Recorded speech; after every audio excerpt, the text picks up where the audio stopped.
Would you ever use waves for benching? Yes, we would use waves at certain points in training, but not that often. And most of the times, when it comes to just purely trying to improve strength, there isn't a huge amount of need to it. Now, if it's something that specific individual, for example, your partner just finds useful for improving your confidence for heavier weights, then it can be something you can use because it's not incredibly detrimental. Our issue with waves is at some point in that set, there's something that's probably a bit more optimal. One of those waves is probably the best one to do. And so our opinion is, why not do that one?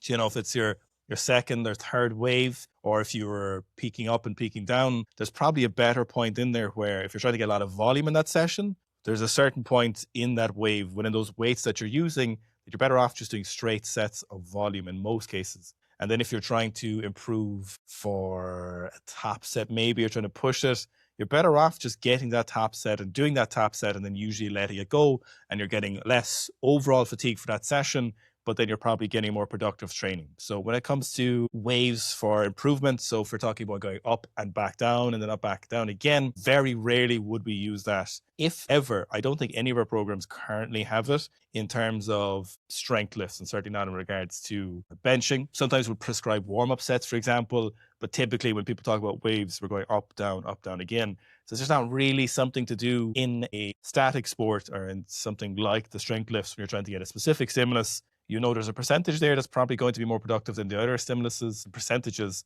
And if you do enough volume, you're going to get the training effect you want. It's just not really something that will do. It might happen in weightlifting where the feeling, the skill, slightly how heavy can change your positions. You might need a little bit more time. You might need a bit more speed going on. Whereas for something like benching, it's either can you do it today and you warmed up enough, or is today not the day for it and we should leave it and come back again later, or reduce the volume or reduce the intensity somewhere to try and hit us. Waves introduce a lot of variability, which just isn't necessarily needed and might necessarily be tolerated the best for something like strength training because we're adding an extra volume there if we don't need it. Now, as you know, we're definitely not afraid of volume for sure.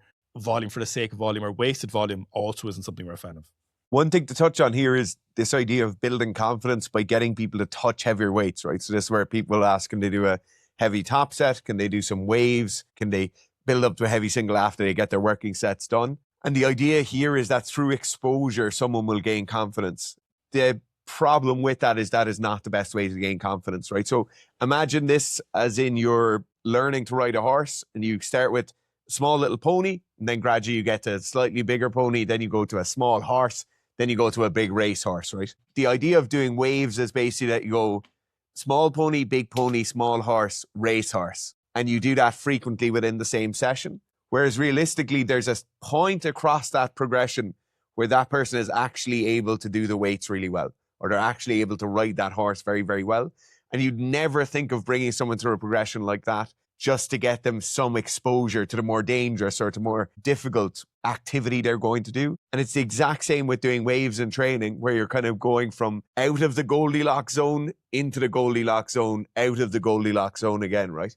We really don't want to be doing this kind of cycling in and out of where people are feeling good and moving really well. You want to get more exposure to the ideal stimulus to get somebody to gain confidence. And then once they've had a certain amount of exposure at that certain level of stimulus, gradually that stimulus will be less effective. We'll have to bring in a slightly bigger or more extreme or more intense stimulus to get that same level of adaptation from it. So I get where people are coming from with this idea of touching heavy weights or unracking heavy weights in the squat to feel it on their back, but it's not the best way of doing it.